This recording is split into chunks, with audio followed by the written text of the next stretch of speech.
नमस्कार दोस्तों, आप सभी का हमारे YouTube चैनल एग्ज़ाम स्टडी 94 में बहुत बहुत स्वागत है। आज के इस वीडियो लेक्चर में हम चर्चा करने वाले हैं सामान्य हिंदी विषय के चैप्टर हिंदी भाषा का उद्भव, विकास तथा प्रमुख बोलियों से संबंधित 50 सबसे महत्वपूर्ण प्रश्नों की। इन प्रश्नों की थ्योरी क्लास हमने पहले ही 3 भागों में अपलोड कर दी है, जो आप हमारे YouTube चैनल एग्ज़ाम स्टडी 94 पर जाकर देख सकते हैं, या आप इस वीडियो के डिस्क्रिप्शन में लिंक दिया है, उस पर क्लिक करके वीडियो को देख सकते हैं। थ्योरी क्लास में हमने एक एक पॉइंट को अच्छी तरीके से समझाया तथा बहुत अच्छे से पढ़ाया है। तो आप जो है वीडियो लिंक से देख सकते हैं या एग्ज़ाम स्टडी 94 चैनल पर जाकर देख सकते हैं। तो ये 50 प्रश्न आपकी आने वाली परीक्षाओं में बहुत ज़्यादा महत्वपूर्ण साबित होंगे। तो चलिए शुरू करते हैं आज की क्लास। हिंदी भाषा का उद्भव और विकास से संबंधित 50 सबसे महत्वपूर्ण प्रश्नों का संग्रह। प्रश्न नंबर 1, भाषा शब्द की उत्पत्ति संस्कृत की किस धातु से हुई है? तो वो किस धातु से? भास धातु से। इसका राइट आंसर होगा ऑप्शन नंबर 4, भास धातु। ठीक है, आगे बढ़ते हैं। प्रश्न नंबर 2, हिंदी किस भाषा परिवार की भाषा है? तो हिंदी जो है वो भारूपीय भाषा परिवार की भाषा है। प्रश्न नंबर 2 का राइट आंसर होगा ऑप्शन नंबर 3, भारूपीय भाषा परिवार। ठीक है, अगला प्रश्न देखते हैं। प्रश्न नंबर 3, हिंदी शब्द का जन्म किस शब्द से हुआ है? तो जो हिंदी शब्द है उसका जन्म किस शब्द से हुआ है? वो है सिंधु शब्द। तो सिंधु शब्द से जो है हिंदी शब्द का जन्म हुआ है, तो इसका राइट आंसर होगा ऑप्शन 3 के सिंधु शब्द। ठीक है, आगे बढ़ते हैं। कौन सी भाषा हिंदी भाषा की जननी कहलाती है? तो हिंदी भाषा की जननी कौन सी भाषा कहलाती है? अपभ्रंश भाषा हिंदी भाषा की जननी कहलाती है। तो प्रश्न नंबर 4 का राइट आंसर होगा ऑप्शन 4, अपभ्रंश भाषा। अगला प्रश्न देखते हैं। प्रश्न नंबर 5, विश्व की प्रमुख भाषाओं में हिंदी का कौन सा स्थान है? तो जो विश्व में जो भाषाएं बोली जाती हैं उसमें हिंदी का कौन सा स्थान है? तो हिंदी का जो है वो है तीसरा स्थान। ठीक है, ऑप्शन नंबर 4 इसका सही आंसर होगा। ठीक है, विश्व में जो भाषा बोली जाती है उसमें हिंदी का स्थान तीसरा है। पहले नंबर पे अंग्रेजी, पहले नंबर पर अंग्रेजी, दूसरे पर चीनी भाषा जिसे मंदारिन भी कहते हैं। ठीक है, और तीसरे नंबर पर है हमारी भाषा हिंदी। ठीक है, अगला प्रश्न है प्रश्न नंबर 6, देवनागरी लिपि की उत्पत्ति किस लिपि से हुई है? तो जो देवनागरी लिपि है उसकी उत्पत्ति किससे हुई है? ब्राह्मी लिपि से। इसका राइट आंसर होगा ऑप्शन 3, ब्राह्मी लिपि। ठीक है, अगला प्रश्न देखते हैं। प्रश्न नंबर 7, हिंदी दिवस प्रत्येक वर्ष किस दिन मनाया जाता है? तो हिंदी दिवस जो प्रत्येक वर्ष किस दिन मनाया जाता है?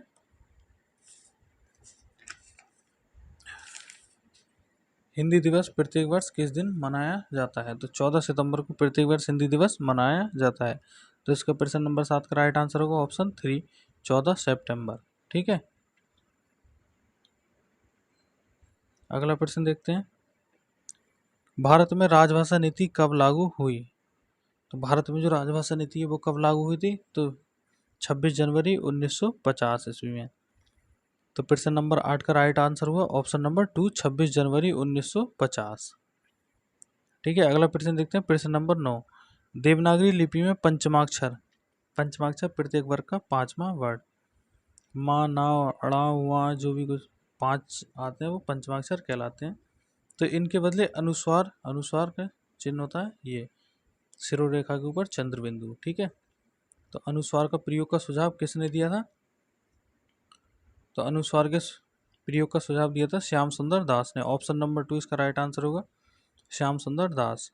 अगला प्रश्न देखते हैं। प्रश्न नंबर 10, केंद्रीय हिंदी निदेशालय का मुख्यालय कहाँ है? केंद्रीय हिंदी निदेशालय का मुख्यालय कहाँ है? नई दिल्ली। तो इसका राइट आंसर होगा ऑप्शन नंबर 4, कहाँ? नई दिल्ली में। ठीक है, अगला प्रश्न देखते हैं। प्रश्न नंबर 11, विश्व हिंदी दिवस मनाने की शुरुआत कब से हुई? तो जो विश्व हिंदी दिवस है उसे मनाने की शुरुआत कब से हुई? 10 जनवरी 1975। तो प्रश्न नंबर 11 का राइट आंसर होगा ऑप्शन नंबर 1, 10 जनवरी 1975। अगला प्रश्न देखते हैं। भारतवर्ष के लिए सर्वप्रथम हिंदी भाषा का नाम किसने सुझाया था? तो भारतवर्ष के लिए सर्वप्रथम हिंदी भाषा का नाम किसने सुझाया था? राजा राम मोहन राय ने। किसने सुझाया था? राजा राम मोहन राय ने। ठीक है, ऑप्शन नंबर 3 इसका राइट आंसर होगा, राजा राम मोहन राय। अगला प्रश्न देखते हैं, प्रश्न नंबर 13। हिंदी का प्रथम व्याकरण लिखने वाले विद्वान कौन थे? तो जो हिंदी का प्रथम व्याकरण लिखा था वो विद्वान कौन थे? जेसुआ कैटलर। तो जेसुआ कैटलर इसका राइट आंसर होगा, ऑप्शन नंबर 2 जेसुआ कैटलर। ठीक है, अगला प्रश्न देखते हैं, प्रश्न नंबर 14। किस कवि को अपभ्रंश का वाल्मीकि कहा जाता है? तो अपभ्रंश का वाल्मीकि या वेद व्यास किसे कहते हैं? वो कहते हैं स्वयंभू को। इस प्रश्न का राइट आंसर होगा ऑप्शन नंबर 4, कौन? स्वयंभू। ठीक है,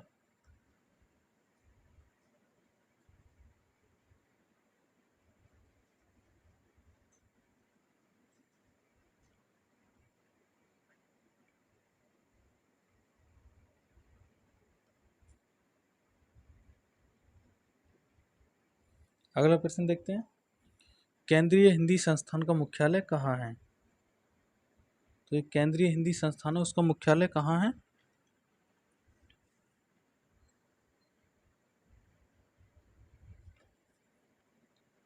केंद्रीय हिंदी संस्थान का मुख्यालय कहाँ है? वो है आगरा में। ठीक है, तो इसका राइट आंसर होगा ऑप्शन नंबर 1 आगरा। अगला प्रश्न देखते हैं, प्रश्न नंबर 16। विश्व हिंदी सचिवालय का मुख्यालय कहाँ है? तो विश्व हिंदी सचिवालय का मुख्यालय कहाँ है? मॉरीशस में। इसका राइट आंसर होगा ऑप्शन नंबर 4 मॉरीशस। प्रश्न नंबर 17।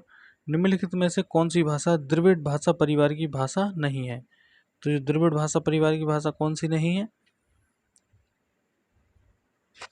वो जो है मराठी द्रविड़ भाषा परिवार की भाषा नहीं है। इसका राइट आंसर होगा ऑप्शन नंबर 3 मराठी भाषा, क्योंकि तमिल द्रविड़ भाषा परिवार की भाषा है, मलयालम द्रविड़ भाषा परिवार की भाषा है, तेलुगु भी द्रविड़ भाषा परिवार की भाषा है, और मराठी जो है द्रविड़ भाषा परिवार की भाषा नहीं है।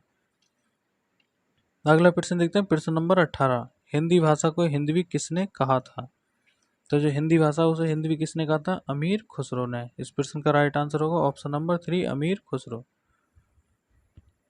अगला प्रश्न देखते हैं, प्रश्न नंबर 19। देवनागरी लिपि का सर्वप्रथम प्रयोग कहाँ हुआ था? तो जो देवनागरी लिपि का है उसका सर्वप्रथम प्रयोग कहाँ हुआ था? तो ऑप्शन पढ़ते हैं, अपभ्रंश साहित्य में, अशोक सम्राट के शिलालेखों में, सम्राट अशोक के शिलालेखों में, जयभट्ट के शिलालेखों में, या अमीर खुसरो की पुस्तक में। तो इसका राइट आंसर है जयभट्ट के शिलालेखों में देवनागरी लिपि का सर्वप्रथम प्रयोग हुआ था। अगला प्रश्न देखते हैं,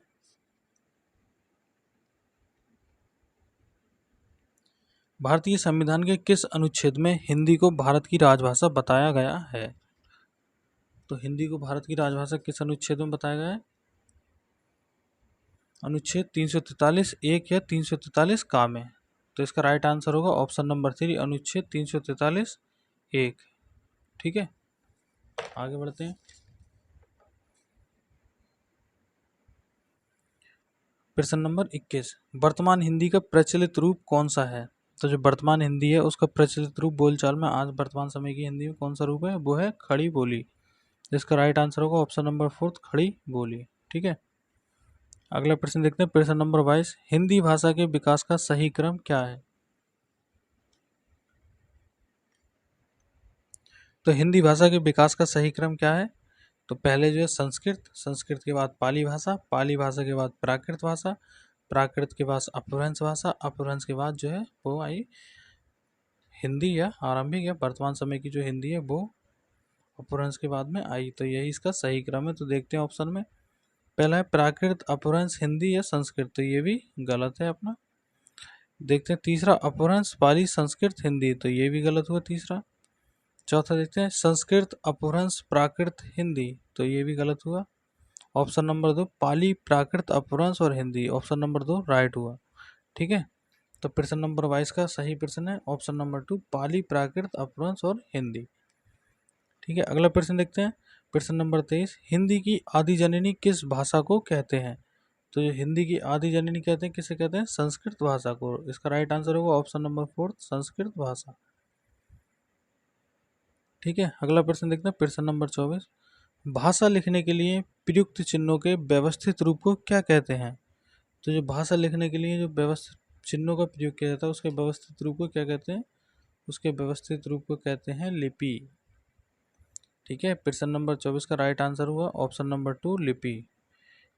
अगला प्रश्न देखते हैं,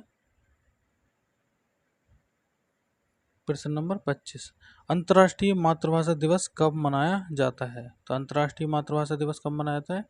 21 फरवरी को। तो इसका राइट आंसर हुआ ऑप्शन नंबर 4 21 फरवरी। ठीक है, आगे बढ़ते हैं, प्रश्न नंबर 26, भारत में सर्वाधिक बोले जाने वाली भाषाओं में दूसरा स्थान किस भाषा का है? पहला स्थान तो पूछते हैं, दूसरा स्थान किस भाषा का है? तो दूसरा स्थान है बांग्ला भाषा का। ठीक है, दूसरा बांग्ला भाषा और तीसरा पहला स्थान है हिंदी का। तो इसका राइट आंसर जो है वो हुआ ऑप्शन नंबर 3 बांग्ला भाषा, क्योंकि पहले नंबर पर हिंदी, दूसरे पर बांग्ला, तीसरे पर मराठी, तीसरे नंबर पर कौन सा है? मराठी भाषा, चौथे पर हुआ तेलुगु और पांचवें पर तमिल। ठीक है, 3 तक पढ़ते हैं। पहले नंबर पर हिंदी बोली जाती है, दूसरे नंबर पर बांग्ला और तीसरे पर मराठी। ठीक, आगे बढ़ते हैं, प्रश्न नंबर 27, खड़ी बोली का दूसरा नाम क्या है? तो ये खड़ी बोली उसके दूसरा किस अन्य नाम से जानते हैं? वो है कोरबी। ऑप्शन नंबर 4 जो होगा इसका राइट आंसर होगा ऑप्शन नंबर 4 कोरबी। खड़ी बोली का दूसरा अन्य नाम क्या है? कोरबी भाषा, कोरबी बोली। अगला प्रश्न देखते हैं, प्रश्न नंबर 28, निम्नलिखित में से कौन सी भाषा देवनागरी लिपि में लिखी जाती है? तो देवनागरी लिपि में कौन सी भाषा लिखी जाती है? ठीक है, प्रश्न नंबर 28, मराठी भाषा देवनागरी लिपि में लिखी जाती है। ऑप्शन नंबर 3 इसका राइट आंसर होगा मराठी भाषा। अगला प्रश्न देखते हैं, प्रश्न नंबर 29, भारतीय संविधान के किन अनुच्छेदों में राजभाषा संबंधी प्रावधानों का उल्लेख है? तो अनुच्छेद 343 से 351 तक राजभाषा संबंधी प्रावधानों का उल्लेख मिलता है। तो प्रश्न नंबर 29 का राइट आंसर होगा ऑप्शन नंबर फर्स्ट, अनुच्छेद 343 से 351 तक। ठीक है, आगे बढ़ते हैं, प्रश्न नंबर 30, दक्षिण भारत हिंदी प्रचार सभा का मुख्यालय कहाँ है? तो ये दक्षिण भारत में हिंदी प्रचार सभा का मुख्यालय कहाँ है? वो है चेन्नई में। ऑप्शन नंबर 3 इसका राइट आंसर होगा चेन्नई। अगला पढ़ते हैं, प्रश्न नंबर 31,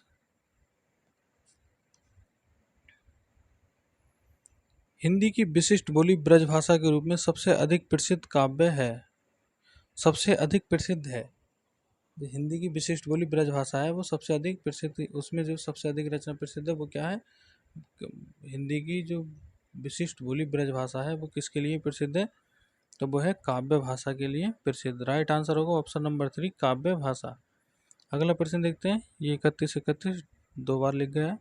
ठीक है, अगला प्रश्न देखते हैं, भाषाई आधार पर सर्वप्रथम किस राज्य का गठन हुआ? तो सबसे पहले भाषाई आधार पर किस राज्य का गठन हुआ? तो वो हुआ आंध्र प्रदेश का। तो भाषाई आधार पर सर्वप्रथम आंध्र प्रदेश का गठन हुआ। ऑप्शन नंबर 4 इसका राइट आंसर होगा आंध्र प्रदेश। ठीक है, आगे बढ़ते हैं,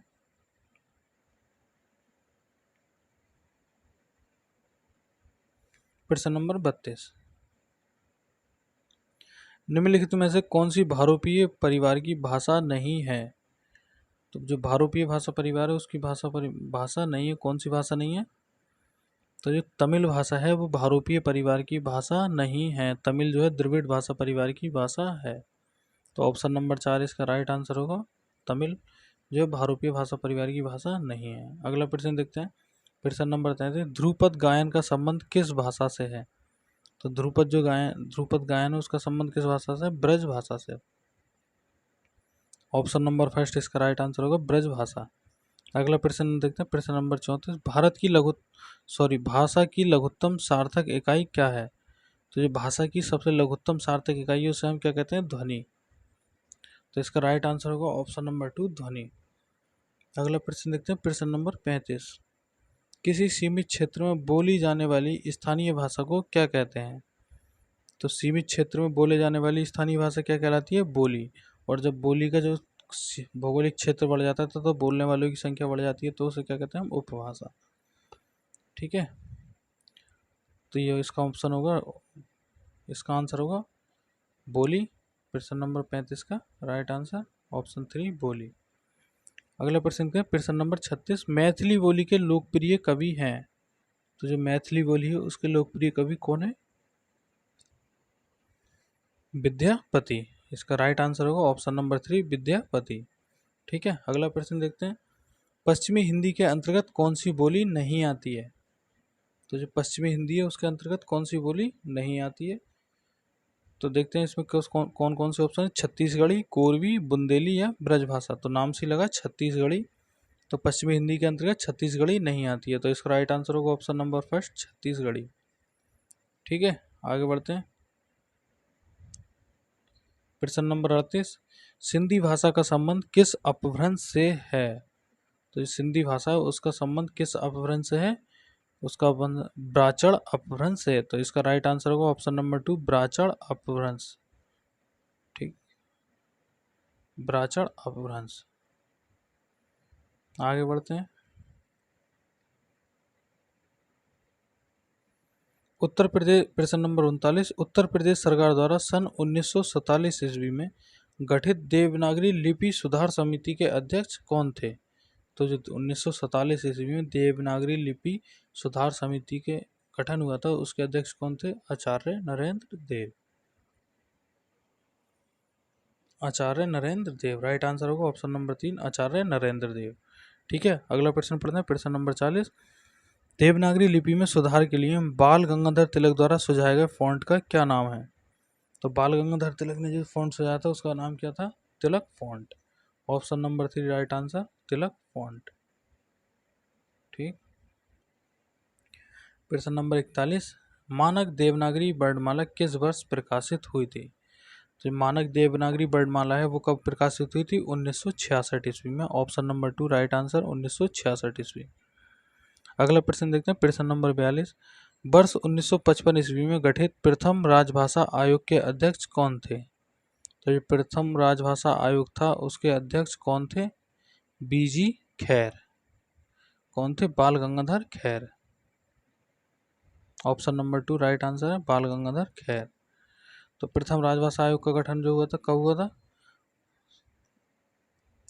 वो हुआ था 7 जून 1955 ईस्वी को। किसकी अध्यक्षता में? बाल गंगाधर खैर की अध्यक्षता में। और संविधान के अनुच्छेद 344 के तहत। किस अनुच्छेद के तहत हुआ था? संविधान के अनुच्छेद 344 के तहत। अगला प्रश्न देखते हैं।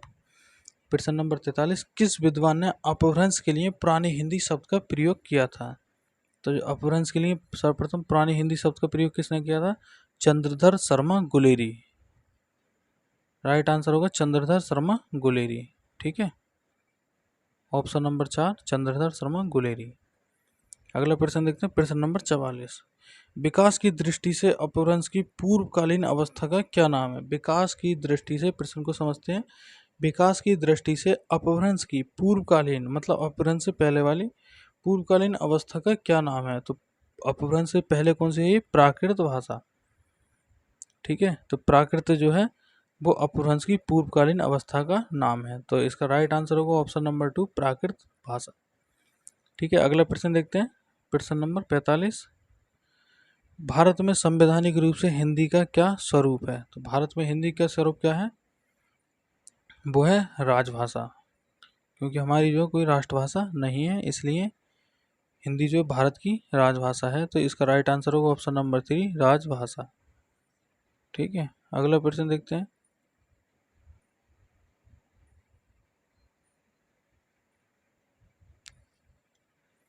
हिंदुस्तानी भाषा का रूप क्या है? जो हिंदुस्तानी भाषा है हिंदी उसका क्या रूप है? तो उसका रूप जो है वो है हिंदी उर्दू का मिश्रण।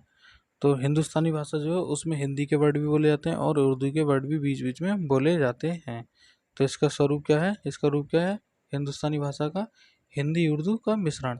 ऑप्शन नंबर 4 इसका राइट आंसर हुआ, हिंदी उर्दू का मिश्रण। अगला प्रश्न देखते हैं। प्रश्न नंबर 47, भारत में हिंदी के विकास के लिए गठित केंद्रीय हिंदी समिति की अध्यक्षता कौन करता है? केंद्रीय हिंदी समिति की अध्यक्षता कौन करता है? भारत के प्रधानमंत्री। ठीक है, ऑप्शन नंबर 4 इसका राइट आंसर भारत के प्रधानमंत्री। अगला प्रश्न देखते हैं। प्रश्न नंबर 48, निम्न में से कौन सा भाषा का मौखिक रूप है? हमने जब वीडियो नंबर फर्स्ट लेक्चर हुआ था हमारा तो उसमें हमने शुरू में पढ़ा था मौखिक भाषा, लिखित भाषा और सांकेतिक भाषा। तो उसमें मौखिक भाषा का जो मौखिक मतलब भाषा का जो मौखिक रूप है वो क्या कहलाता है, वो है परिचर्चा। ऑप्शन नंबर थ्री इसका राइट आंसर है परिचर्चा। भाषा का मौखिक रूप क्या है, परिचर्चा। निबंध जो है वो लिखित भाषा का है। पत्र भी जो है लिखेंगे तो लिखित भाषा का है। परियोजना जो है, ठीक है। अगला प्रश्न देखते हैं, प्रश्न नंबर 49। भारत की संपर्क भाषा के रूप में किस भाषा को जाना जाता है? तो भारत की संपर्क भाषा कौन सी है, वो है हिंदी। ऑप्शन नंबर 4 इसका राइट आंसर होगा, ठीक है। प्राचीन समय में भारत की संपर्क भाषा संस्कृत थी तथा वर्तमान समय में हिंदी है। धीरे धीरे जो है संस्कृत की जगह हिंदी ने ले ली है। और विश्व की संपर्क भाषा कौन सी है, वो है अंग्रेजी। ठीक, आगे बढ़ते हैं। प्रश्न नंबर 50। सर्वप्रसिद्ध महाकाव्य श्री रामचरितमानस की भाषा क्या है? तो सर्वप्रसिद्ध महाकाव्य श्री रामचरितमानस की भाषा कौन सी है, वो है अवधी भाषा।